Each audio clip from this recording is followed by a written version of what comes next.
Pandian store சீரியலில் today எபிசோடில் நம்ம ராஜி இருந்துட்டு எக்ஸாம் காலுக்கு போகிறாங்க. அங்கே பார்த்தீங்கன்னா கதிருக்கு நிறைய தடவை கால் பண்ணுறாங்க.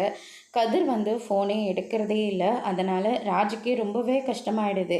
எக்ஸாமில் கூட அவங்களால சரியாக ஃபோக்கஸ் பண்ண முடியல. அதுக்கடுத்து தான் பார்த்தீங்கன்னா கண்ணை மூடிக்கிட்டு கதிர் என்னெல்லாம் பேசினாரோ அது எல்லாத்தையும் யோசிச்சு பார்க்குறாங்க.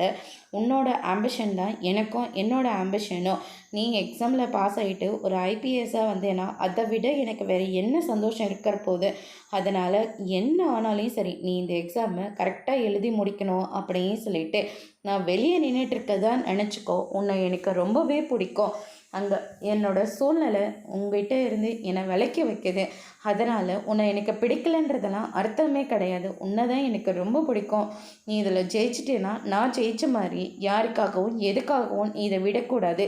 சீக்கிரமாக இந்த எக்ஸாமை எழுதி முடிச்சுட்டு சைலன்ஸ் வச்சுற வண்டியில் கெத்தா நீ இறங்கணும் அப்படின்ற மாதிரி சொல்லிடுறாங்க.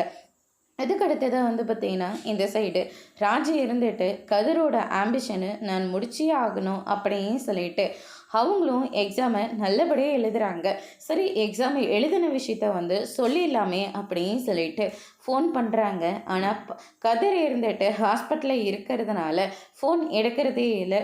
ராஜி ரொம்பவே ஃபீல் பண்ணிவிட்டு அங்கேருந்து கிளம்புறாங்க. அதுக்கடுத்து தான் மீனாவும் அவங்களுடைய வேலையை நல்லபடியாக முடிச்சுட்டு வீட்டுக்கு வராங்க. அதோடு இன்றைக்கான ப்ரமோ முடிச்சிருக்காங்க.